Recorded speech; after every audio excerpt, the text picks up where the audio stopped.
Olá, nós estamos na PUC de Porto Alegre durante o 9º Congresso Espírita do Rio Grande do Sul, promovido pela FERGS, a Federação Espírita do Rio Grande do Sul. Conversando agora com Sérgio Lopes, que é um dos palestrantes do evento. Sérgio, obrigada por conversar conosco hoje. É um prazer.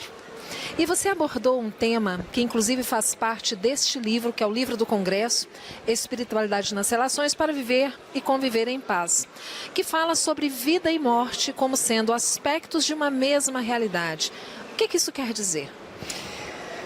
Muita coisa, né? Nós temos um amplo aspecto a abordar nesta temática, desde a questão da imortalidade da alma, que a doutrina espírita já há 160 anos nos comprovou de forma inequívoca e vem se demonstrando através das próprias pesquisas a realidade da vida espiritual.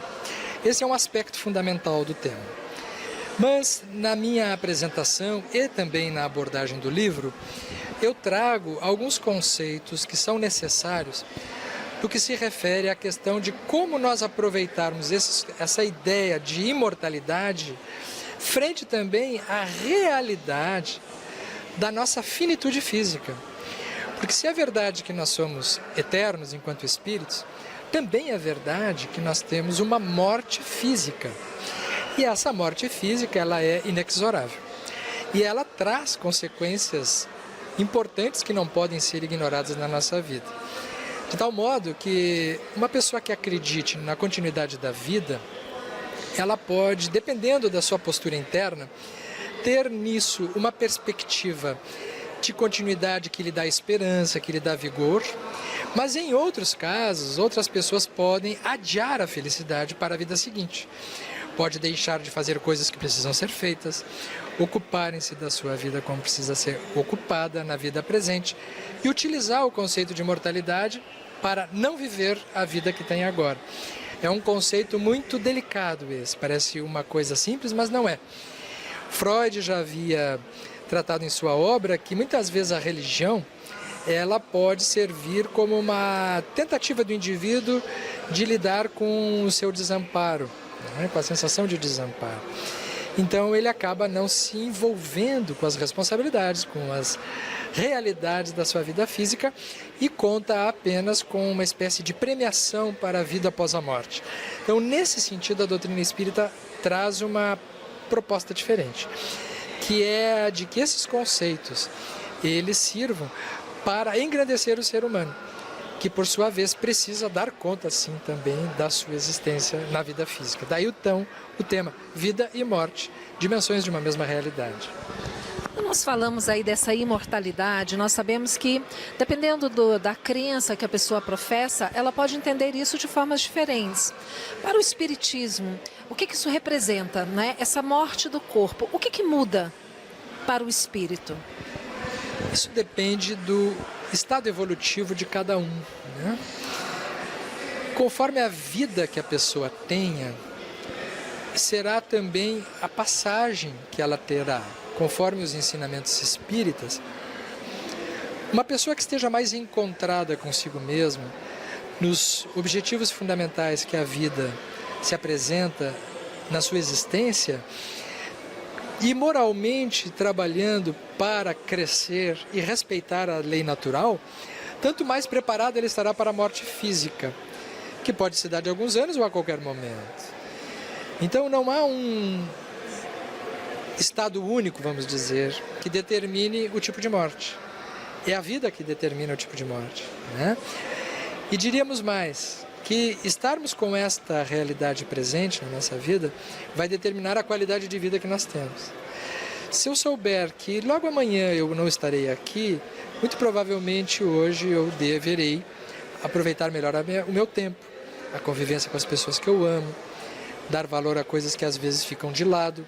Então o Espiritismo, ele nos ensina a valorização da vida, desde já, como uma experiência a ser intensamente vivida e para transformar essa vivência num projeto de crescimento pessoal, como um trabalho interno que não pode ser postergado, ninguém pode fazer isso por nós. Mas nós sabemos que existem vários níveis evolutivos. Tem pessoas que já estão no nível mais evoluído, que já estão trabalhando mais, provavelmente terão um tipo de desencarne, né? Mais apropriado do que aqueles que estão muito arraigados, presos, contidos e apegados à matéria, exatamente. Da mesma forma que você nos diz que o tipo de vida que nós temos agora vai determinar o prosseguimento dessa vida no plano espiritual, nós podemos entender que o nosso passado determina o tipo de vida que nós temos hoje aqui na matéria? Então, esta é a lógica espírita, né? Que a vida que nós temos hoje é o resultado da construção de várias existências. Então, um conjunto de qualidades ou problemas, situações, sofrimentos, são a resultante de toda essa trajetória espiritual que nós conseguimos conquistar até agora, né? Nesse sentido, não há injustiça. O que nós temos é exatamente o produto final daquilo que nós conquistamos. Não há injustiça. É um processo que só é entendido através da reencarnação. Se não houver esse entendimento da reencarnação, fica impossível entender esse conjunto de conquistas. Quando? Conquistas de quando? De outras existências. Mas é claro que a atual existência é um projeto em andamento, em permanente transformação. Então, isto é importante de ser pensado da seguinte forma: nós somos o resultado daquilo que fomos, mas nós estamos nesse exato momento construindo o resultado que teremos logo a seguir. Nós, então, estamos, na verdade, plantando hoje o que nós colheremos daqui a pouco, amanhã. Assim como nós estamos colhendo já aquilo que foi plantado. E estamos em permanente estado de germinação interior, porque nós somos uma surpresa para nós mesmos. Às vezes, nós, como seres humanos, nos defrontamos com situações na nossa vida que nós acreditamos que já estão prontas. E algum acontecimento da nossa vida nos mostra, não, a gente não está tão preparado assim. Então, é um processo contínuo de autodescoberta. Muito bem. Nós vamos para um breve intervalo. Daqui a pouquinho nós voltaremos perguntando para o Dr. Sérgio Lopes qual o objetivo da encarnação. Até já.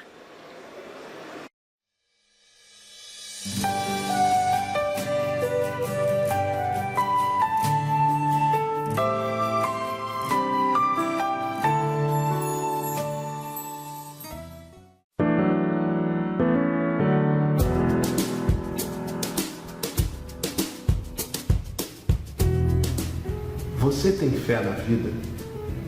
Os seus afetos têm fé na vida? Por que tantas pessoas têm desistido de viver? Muitas delas, inclusive, à nossa volta. Essas são reflexões que a Federação Espírita do Rio Grande do Sul tem sempre na sua pauta. E é por essa razão que nós lançamos essa obra que queremos apresentar a você, com muito carinho. O livro Fé na Vida. Ele é um conjunto de esforços de 12 autores, das áreas médica, psicológica, jurídica, enfim, de muitas áreas de conhecimento que juntos construíram essa obra à luz do Espiritismo. São abordagens em torno do suicídio na infância, porque suicídio entre idosos, mecanismos constitucionais, jurídicos de proteção da vida, o direito à vida e ao meio ambiente. Temos abordagens aqui sobre crise, corrupção, suicídio e o sentido existencial.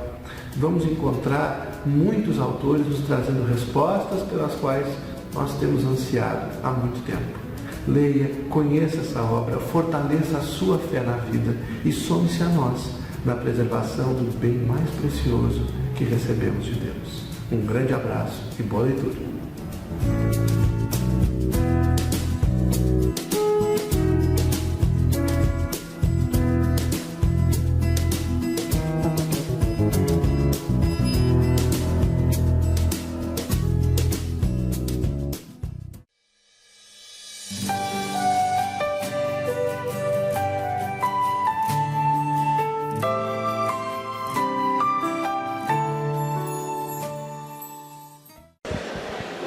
Estamos de volta hoje falando com o Dr. Sérgio Lopes, que é palestrante do 9º Congresso Espírita da FERGS, da Federação Espírita do Rio Grande do Sul. Sérgio, falávamos então dessa questão de vida, morte, né? Dimensões de uma mesma existência, na verdade. Nós não poderíamos, como seres espirituais, nos desenvolvermos, evoluirmos somente no mundo espiritual? Por que nós precisamos encarnar? Conforme Jesus, ninguém verá o reino do céu se não nascer de novo. O Mestre já havia nos dito isso. nos ensinando dessa forma que o processo evolutivo verdadeiramente consistente, efetivo, ele se dá através da reencarnação, através do mergulho na matéria. Por quê? Porque aqui é que nós temos as experiências. Aqui realmente é que nós testamos o nosso saber. O objetivo da reencarnação é o desenvolvimento das potencialidades da alma que estão adormecidas. Então nós somos como sementes. Nós temos a perfeição em germe, assim como uma árvore já está contida dentro de uma semente. Se nós olharmos uma semente, ela é apenas uma semente, mas dentro dela já estão os potenciais da futura planta. O que é necessário para que a árvore se transforme numa árvore, uma planta se transforme numa planta? Ela precisa ser enterrada. A reencarnação é um processo de enterro, ao contrário do que a gente acredita, né? Que quando a gente nasce no mundo físico, nós estamos entrando na vida, e quando nós estamos saindo do plano físico, nós vamos numa desencarnação, nós vamos num enterro. Na verdade, nós estamos indo no desenterro, né? O enterro se deu no nascimento, porque é o processo da semente. A semente ela é enterrada, ou seja, colocada na terra, e no processo da agressão dos sais, do calor, do frio, do atrito da terra, ela vai se constituindo, se tiver a nutrição necessária, se o solo for fértil. E aí nós poderíamos dizer educação, trabalho interno, família, contexto social, ambiente. Isto dará as condições para que essa semente saia de dentro dela e comece a apresentar então os frutos, as folhas, o tronco, a árvore. Somente através da encarnação. Senão, o espírito continua a ser semente. Espírito no plano espiritual é semente. Quando encarna, ele é o fruto. Então, a encarnação, ela serve de modo geral ao nosso progresso, à nossa eclosão. Isso poderia ser entendido para nós de uma outra forma, mais prática, ao dizermos assim: a vida serve para nós detonarmos, desenvolvermos os nossos potenciais criativos. E isso é absolutamente individual. O objetivo da tua encarnação não é exatamente o mesmo da minha. Porque os teus potenciais são próprios, são genuínos, são únicos. A minha trajetória ela é singular. É por isso que nós não podemos comparar. A Ivana está evoluindo mais que o Sérgio está evoluindo mais que a Ivana. Não sabemos. Porque são processos individuais. Mas, em linhas gerais, nós podemos dizer que o grande objetivo da reencarnação é o progresso do espírito e a perfeição moral. Mesmo tendo consciência dessa imortalidade da alma, sejamos nós reencarnacionistas ou não, ainda assim, quando estamos aqui na matéria, temos medo da morte. Por que isso acontece? É natural? É natural porque a morte existe. A morte material existe. Nós temos medo daquilo que nós vamos passar, que nós não conhecemos. Existe um instinto de conservação, muito bem definido na lei de conservação, nas leis morais, que nos orienta que nós precisamos aproveitar o máximo aqui. Então, o medo da morte significa voltar para casa antes da hora, antes da tarefa cumprida. E nós temos uma necessidade fundamental, que é de aproveitarmos todos os nossos potenciais aqui. Então, não querer morrer significa sentir-se vivo o suficiente. E para nós sentirmos-nos vivos o suficiente, nós precisamos contar com a nossa finitude, com a nossa temporariedade, nos desapegarmos de certas questões, de certas pessoas, das nossas coisas. Isso é muito difícil. É muito difícil. A gente está conversando aqui, nós temos uma sensação de eternidade, aí a gente recebe um diagnóstico: estou com câncer, eu vou morrer. E não ia antes que não sabia que estava com câncer, não ia morrer. É como se não fosse morrer. Nós temos esta negação na nossa mente, como se nós fôssemos eternos na vida física. Significa o quê? Que nós estamos num estágio muito primitivo, muito inicial do nosso progresso. A consciência espiritual não despertou. As nossas necessidades materiais são ainda muito predominantes. E esta é uma tarefa que nós temos para a nossa vida diária. O fato de nós não nos recordarmos de reencarnações passadas, isso não atrapalha Seria mais fácil se nós nos lembrássemos dos nossos erros do passado para que pudéssemos ter maiores chances de acertar? Certamente que não, porque quando a gente não consegue esquecer o que aconteceu semana passada, a gente não ingressa na semana atual. Por exemplo, a gente tem uma briga com o filho ou com a esposa e a gente fez alguma coisa que não estava legal. Fica se sentindo culpado e aquilo está na cabeça, não se resolve. Cada dia que a gente acorda pensando no assunto. Ou se fizeram alguma coisa para nós, a gente se prejudicou e eu fiquei com uma briga contigo. Todo dia que eu acordo eu lembro de ti. Ah, mas ela não podia ter feito isso comigo? Ah, não, mas eu também acho que eu não podia ter feito isso com ela. E a vida continuando aqui, mas eu não consigo viver a vida aqui, porque eu continuo pensando naquilo que aconteceu semana passada. A reencarnação, ela é o esquecimento temporário que permite ao indivíduo zerar acontecimentos de forma temporária para que ele possa escrever a rotina do presente, as novas conquistas. Porque se as memórias anteriores estivessem presentes, nós jamais estaríamos no presente da nossa vida, como é o que acontece com algumas doenças mentais que o indivíduo não consegue esquecer. Processos obsessivos, emoções concentradas. A tarefa da nossa vida é zerar, todos os dias. Zerar e começar de novo. Ninguém pode ver o reino do céu se não nascer de novo. Mas a gente não nasce de novo se a gente não esquece. E eu fico imaginando se nós olhássemos para os nossos familiares e identificássemos neles, talvez, desafetos do passado, como é que seria isso, né? A gente acaba, às vezes, pressentindo pelo tipo de relação que tem. Mas se nós tivéssemos uma consciência integral, provavelmente nós não nos relacionaríamos nos papéis que nós estamos. Sim. Nós continuaríamos nos relacionando nos papéis confusos e complicados que deixamos para trás. Do passado. Nós vamos parar mais uma vez, o intervalo é rapidinho e voltaremos com mais bate-papo com Sérgio Lopes. Até já.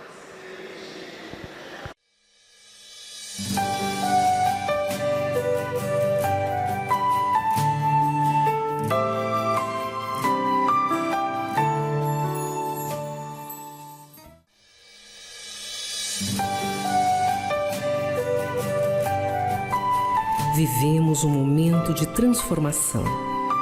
Em todo o mundo, há movimentos pela paz, pelo amor, pela justiça e pela caridade. Todas essas ações vencem dia a dia o egoísmo e o orgulho. Para fazer parte desta mobilização e participar ativamente da mudança que queremos ver no planeta Terra, há muitas maneiras de ajudar. Uma delas pode começar aqui. Convidamos você a se tornar um amigo da Fergs. Com uma colaboração mensal, a partir de R$ 25, você terá acesso ao canal Fergs TV.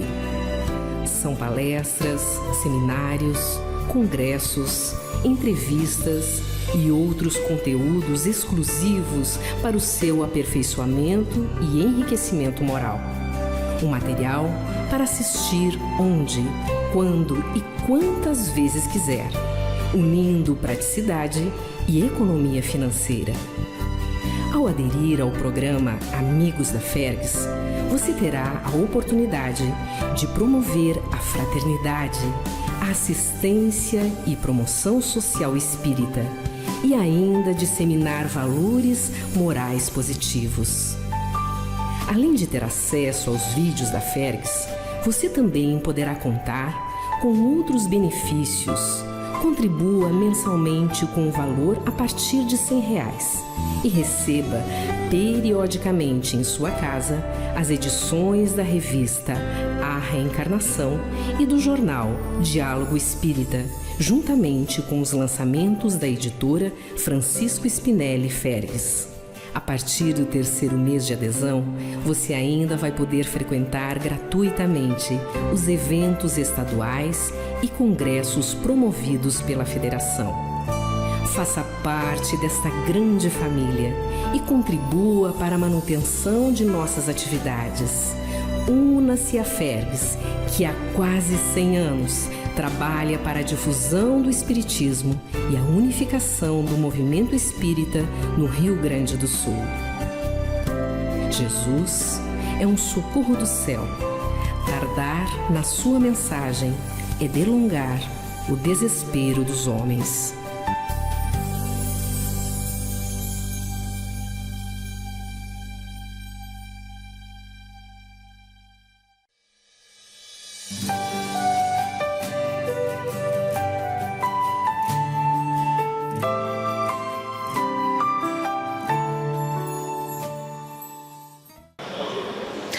Estamos de volta falando com Sérgio Lopes sobre vida, morte, dimensões de uma mesma realidade. Mas estando aqui então nessa vida, Sérgio, e sabendo que estamos aqui com esse objetivo de nos melhorarmos, de evoluirmos por meio dessa reencarnação, nós temos aqui também uma obra tua que eu particularmente gosto muito, né? O Código do Monte, as virtudes do Sermão da Montanha. Se nós estamos aqui nessa tarefa de aprendizes, em que essa obra pode nos ajudar? Esse é um livro que eu gostei muito de escrever, né? Porque a Federação Espírita do Rio Grande do Sul, alguns anos atrás, me deu essa oportunidade de escrever algumas reflexões a respeito das virtudes do Sermão da Montanha. Então, na verdade, o que chamamos de O Código do Monte é uma análise das 8 bem-aventuranças que Jesus nos ensinou no Sermão da Montanha. E nós percebemos, ao analisarmos essa obra, que estas virtudes em cada uma das bem-aventuranças, elas apresentam um caráter pedagógico sob o ponto de vista do nosso desenvolvimento interior. Por exemplo, a primeira virtude que Jesus nos fala, bem-aventurados os pobres em espírito, está nos falando da humildade. Humildade é a virtude do humus, uma terra. É a virtude que nos coloca iguais uns com os outros, é a virtude da encarnação, de onde nós partimos. Mais adiante, ele irá nos falar de outras virtudes. Bem-aventurados os misericordiosos, por exemplo. Misericórdia. Misericórdia tem a ver com o coração. A virtude da misericórdia é a própria misericórdia, o perdão, é a compaixão, que são virtudes que precisamos desenvolver para ascendermos dos nossos níveis mais básicos para os superiores. Foi muito interessante quando escrevemos que percebemos que há uma certa coincidência das virtudes com os nossos níveis de energia, ou os chakras, ou os nossos campos de força. Desde o chakra básico, a virtude dos misericordiosos, bem-aventurados os misericordiosos, é exatamente que coincide com o chakra cardíaco, e culminando mais adiante, até chegarmos no coronário, que bem-aventurados os pacificadores, bem-aventurados os que são perseguidos por amor à justiça, e que coincide com a virtude da caridade, com o amor e da caridade. Então Jesus não chutou. Existe uma lógica emocional, existe uma lógica moral no Evangelho de Jesus. E nós tivemos a tarefa, vamos dizer assim, de apresentar um ensaio em torno de o que teria o Sermão da Montanha a ver com todos esses processos de desenvolvimento moral e emocional na nossa vida. Esta é mais ou menos uma síntese do Código do Monte. E o resultado é fantástico. Muito bom. Sérgio, antes de nós terminarmos, eu penso que seria muito importante, né, nós conversarmos com aqueles nossos amigos que nos ouvem, ainda voltando para essa temática da vida e morte. Algumas pessoas acreditam que não são capazes de enfrentar esses desafios desse desenvolvimento das virtudes diante das dificuldades que muitas vezes a vida oferece, né? E pensam que talvez o suicídio seja uma saída, não é? Até mesmo pensando, já que eu terei outras oportunidades, eu fujo dessa, que quem sabe da próxima fica mais fácil. O que a gente pode dizer para esses nossos irmãos? O suicídio é sempre a atitude desesperada de alguém que está doente. Nós sabemos que em 90% dos casos de suicídio existe um diagnóstico psiquiátrico que está sabido ou não associado, né? Então, em 90% dos casos, há uma doença. O indivíduo que se suicida, ele está doente, né? E desses 90%, 70% a 80% são depressões. Então significa que a pessoa que está tendo ideias de suicídio, ela precisa buscar ajuda médica. Ela precisa de ajuda psicológica e ela precisa de ajuda espiritual. Uma pessoa que esteja pensando em suicídio, ela não pode ficar sozinha. Ela precisa de alguém. O suicida, ele não se mata porque não tinha nada mais para fazer e se matou, não. Ele está diante de um intenso sofrimento. E um sofrimento que ele não dá conta com ele mesmo. A doutrina espírita nos explica que a vida não termina com a morte. Portanto, o suicida tem um desapontamento logo que se mata, que é não ter conseguido alcançar aquilo que pensou que é cessar a própria dor. Que na maior parte dos casos, o suicida ele quer acabar com aquele sofrimento. Então, a doutrina nos mostra, não há como fazer isso, senão dentro da própria existência. Então, o Espiritismo nos orienta que, acima de tudo, é preciso que o indivíduo que esteja com esse pensamento vá se tratar. E provavelmente vai precisar de ajuda psiquiátrica, ajuda psicológica e com certeza ajuda espiritual através do espiritismo ou das religiões em geral, mas o espiritismo é uma cartografia muito segura no sentido de nos oferecer algumas medidas terapêuticas, diríamos também, como por exemplo o atendimento de emergência, o atendimento espiritual, o passe, a fluidoterapia, a desobsessão. Ninguém que se mata está sozinho. Sempre que o indivíduo se mata, ele está envolvido com obsessores que estão dizendo na mente dele: te mata, te mata, te mata. Então a casa espírita ele serve nesse momento como um hospital, porque essas entidades espirituais são afastadas e o estado vibratório da pessoa melhora, dando um alívio extremo nesses momentos. Mas não apenas aí, mas também e principalmente no autoconhecimento, no conhecimento das leis da vida e na transformação desses potenciais que estão adormecidos dentro dele como uma semente que pede o cuidado da hidratação para que ele se transforme numa pessoa melhor. Nunca o suicídio, sempre a vida, porque sempre temos algo de novo a descobrir dentro de nós. Muitas pessoas acreditam que talvez, antecipando esse retorno ao plano espiritual, se encontrarão mais rapidamente com aqueles entes queridos que nos antecederam pela morte. Isso acontece? Nunca acontece, porque quando a pessoa desencarna, ela desencarna no nível evolutivo que ela partiu daqui. O suicídio sempre desperta uma condição de apego, de ligação à vida material. Então, se o indivíduo espera encontrar aquele que ele se separou na vida física, provavelmente isso vai demorar mais tempo do que se ele tivesse esperado o seu desencarne ao natural. Doutor Sérgio, muito obrigada por conversar conosco. Eu que agradeço. Tá? Obrigada a vocês que estão nos assistindo. Até mais.